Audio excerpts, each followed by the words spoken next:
The Nightingale. Once upon a time, in a forest, lived a nightingale. It sang so beautifully that if anyone heard it singing, they would stop working to enjoy its sweet songs.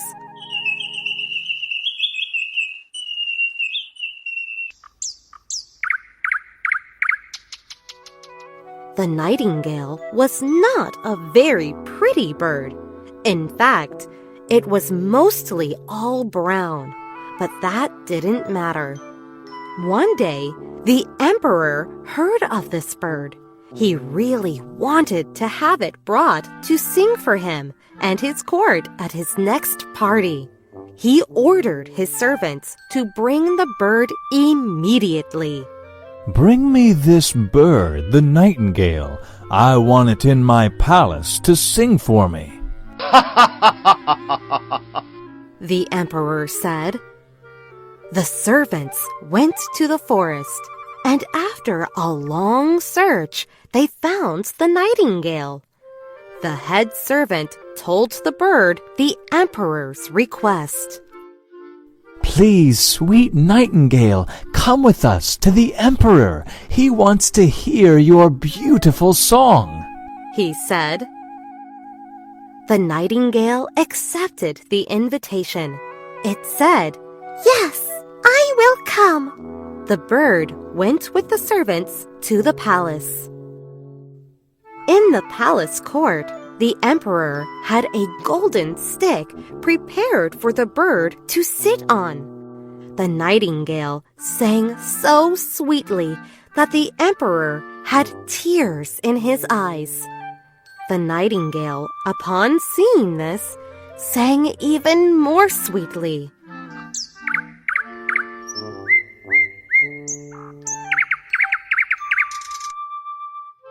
The emperor wanted the bird to come and live with him. "Please, sweet nightingale, will you stay here and live with me in the castle?" he asked. "Yes, I will." The bird accepted the invitation. The nightingale had its own beautiful cage, and it sang for the emperor several times a day.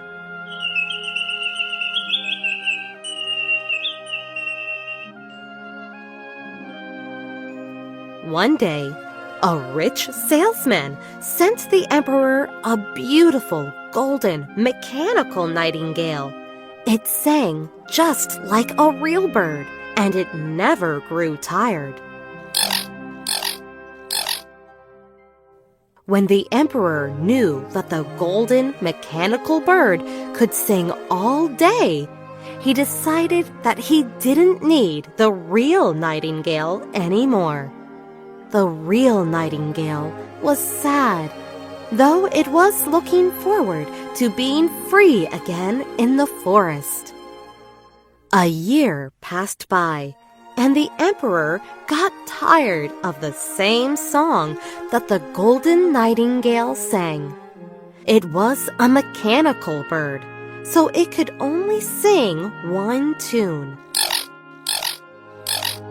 After a while, the mechanism inside it broke, so it couldn't sing anymore. One day, the emperor became ill and wanted to hear the real nightingale sing again.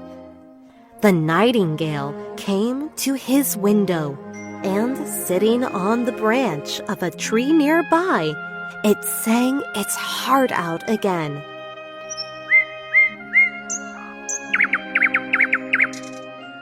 The emperor felt much better and soon was well again. The emperor regretted that he had not kept the nightingale.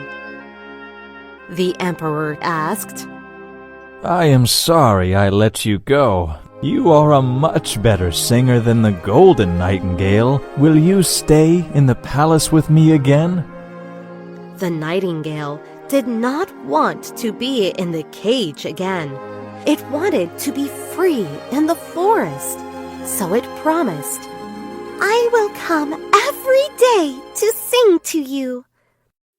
It kept its promise, and the emperor was happy to have the nightingale back again to sing its beautiful songs.